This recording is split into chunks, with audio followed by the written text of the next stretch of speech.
আসসালামু আলাইকুম, বিডি রান্নাঘর থেকে আপনাদের সবাইকে স্বাগতম। আমার আজকের রেসিপি গরুর কলিজা ভুনা। আজ আমি আপনাদেরকে নারকেল দিয়ে খুব সহজ এবং মজাদার একটা গরুর কলিজা ভুনার রেসিপি করে দেখাবো।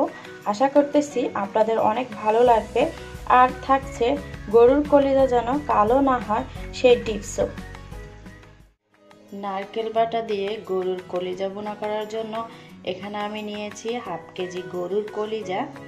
গরুর কলিজাগুলোকে আমি কয়েকবার খুব ভালো করে ধুয়েছি। আর কলিজার টুকরোগুলিকে দেখুন আমি খুব ছোট ছোট করে কেটে নিয়েছি। কলিজা আমরা ভুনা করার সময় সাধারণত একটু ছোট ছোট টাইপের করে নেই, তবে আজ আমি শুধু কলিজাটা ভুনা করব। আপনারা চাইলে এর সাথে একটু ছোট ছোট করে দু একটা আলুও কেটে দিতে পারেন। তো আমরা সবাই জানি কলিজাটা একটু কালো টাইপের হয়, মানে রক্ত থাকে বেশি। আমি কলিজাটাকে ভালো করে ধুয়ে নেওয়ার পরও দেখুন এই যে কলিজা থেকে এরকম রক্ত বের হচ্ছে। আর এমতো অবস্থায় কিন্তু কলিজাটা আমরা যখন ভুনা করি তখন একটু কালো কালো হয়ে যায়। তো কলিজাটা আজকে আমি নারকেল দিয়ে যেহেতু ভুনা করব, কলিজাটা যেন কালো না হয় এর জন্য আমি দিয়ে দিচ্ছি এখানে পানি। এখানে আমি 1 কাপ পরিমাণ পানি দিয়েছি। পানিটা দিবেন জাস্ট কলিজাটা যেন একটু ডুবো ডুবো থাকে এরকম, এর বেশি দেওয়া লাগবে না। এরপর আমি দিয়ে দিচ্ছি 1 টেবিল চামচ লেবুর রস।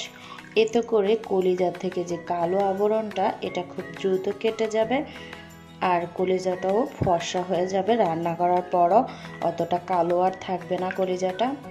এখন আমি এভাবে 10 মিনিট রেখে দিচ্ছি। ফিরে আসলাম পুরো 10 মিনিট পরে। 10 মিনিট পরে ফিরে এসে দেখুন কলিজার থেকে কিন্তু অনেক রক্ত পানি বের হয়ে গেছে, এই যে দেখুন। আর এদিকে দেখুন কলিজাটা কতটা ফর্সা হয়ে গেছে আগের থেকেও। এই যে দেখুন আগের থেকেও কিন্তু কলিজাটা অনেক ফর্সা হয়ে গিয়েছে। এখন আমি এই কলিজাগুলিকে খুব ভালো করে আরও 2-3 বার ধুয়ে চালনিতে করে পানি ছেঁকে নেব। আর এবার চলে আসলাম রান্নার মূল পর্বে। চুলায় একটা প্যান বসিয়ে এর মধ্যে আমি দিয়ে দিচ্ছি 1/2 কাপ পরিমাণে রেগুলার রান্নার তেল। তেলটা গরম হয়ে যাওয়ার পরে এবার দিয়ে দিচ্ছি 1 কাপ পরিমাণে পেঁয়াজ কুচি। পেঁয়াজটাকে তেলের মধ্যে 2 থেকে 3 মিনিট ভেজে নেব হালকা গোল্ডেন ব্রাউন কালার করে। হালকা গোল্ডেন কালার করে পেঁয়াজগুলো ভেজে নেওয়া হয়ে গেছে। এবার আমি দিয়ে দিচ্ছি 2-1টা এলাচ, দারুচিনি, তেজপাতা। তারপরে দিয়ে দিচ্ছি 1 টেবিল চামচ রসুন বাটা, 1 টেবিল চামচ আদা বাটা, 1 টেবিল চামচ জিরা বাটা আর 1 চা চামচ গোলমরিচ বাটা। এই মশলাগুলো এখন আমি দিয়ে দিচ্ছি। মশলাগুলো দেওয়ার পরে তেলের মধ্যে 1 মিনিট মশলাগুলো নেড়ে চেড়ে ভেজে নেব। এরপরে দিয়ে দিচ্ছি 1 চা চামচ হলুদের গুঁড়ো। এবার দিয়ে দিচ্ছি 1/2 চা চামচ গুঁড়ো মরিচ, এটা আমি ঝালের জন্য দিচ্ছি, আপনারা চাইলে কমিয়ে বাড়িয়ে দিতে পারেন। এরপরে দিয়ে দিচ্ছি 1/2 চা চামচ ধনিয়ার গুঁড়ো। এরপরে দিয়ে দিচ্ছি 1/2 চা চামচ গরম মশলার গুঁড়ো। এরপরে দিয়ে দিচ্ছি পরিমাণ মতো লবণ। এবার হলুদ মরিচগুলিকে মশলার সাথে ভালোভাবে 1 থেকে 2 মিনিট কষিয়ে নিচ্ছি। আপনারা যখন নারকেল দিয়ে এভাবে কলিজাটা ভুনা করবেন অবশ্যই গোলমরিচ বাটাটা দিবেন, তাহলে এর টেস্টটা ভালো আসবে। এবার দিয়ে দিচ্ছি সামান্য পরিমাণ পানি।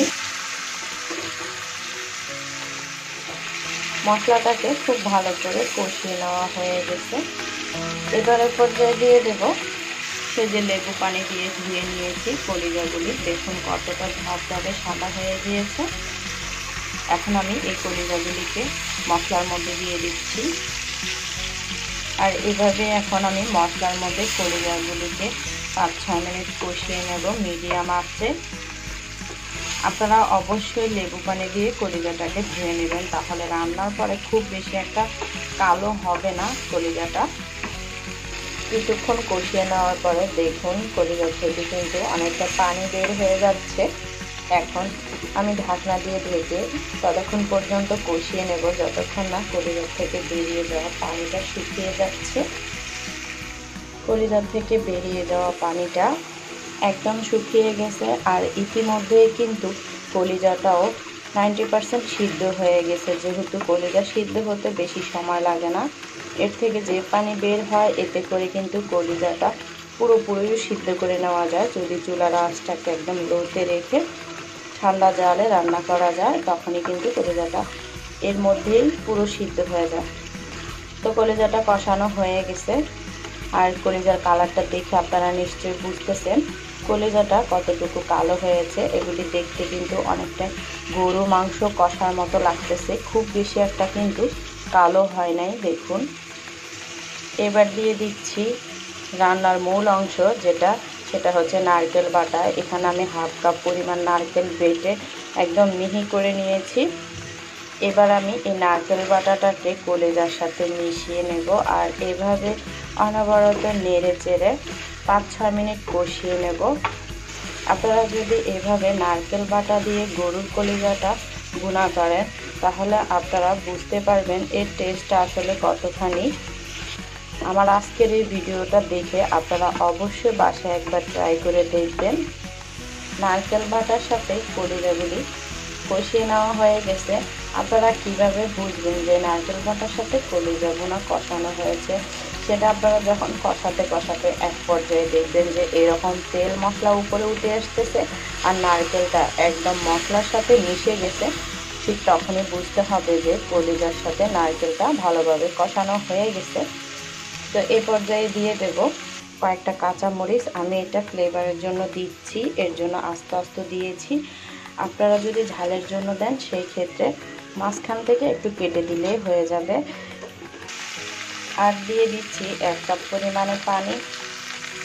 আপনারা যদি পানিটা দিতে না চান সেক্ষেত্রে কিন্তু চুলার আঁচটাকে একদম লোতে রেখে ঢাকনা দিয়ে ঢেকে কিছুক্ষণ সময় নিয়ে রান্না করলেই কিন্তু আপনাদের কলিজা ভুনা হয়ে যাবে। তবে আমি আজকে একটু ঝোল ঝোল রাখবো, এর জন্যই আমি একটু পানি দিয়েছি। আপনারা চাইলে পানিটা ছাড়াও কিন্তু এই কলিজা ভুনাটা করে নিতে পারেন। এখন আমি ঢাকনা দিয়ে ঢেকে আরও কিছুক্ষণ রান্না করব, যতক্ষণ না যে পানিটা দিয়েছি পানিটা শুকাচ্ছে। চুলার আঁচটাকে কিন্তু অবশ্যই মিডিয়াম টু লোয়ের মাঝামাঝি রাখতে হবে। বেশ কিছুক্ষণ ঝোল দিয়ে রান্না করে নেওয়ার পরে এবার ঢাকনাটাকে খুলে নিলাম। আর দেখুন ঝোলটা কিন্তু একদম শুকিয়ে গেছে আর কলিজাটা একদম মাখা মাখা হয়ে গেছে। এমতো অবস্থায় কিন্তু ভাত খিচুড়ি ছাড়াও রুটি পরোটা যে কোনো কিছুর সাথে বেশ জমে যাবে। আর রান্নাটাও কিন্তু আমাদের মোটামুটি কমপ্লিট হয়ে গেছে।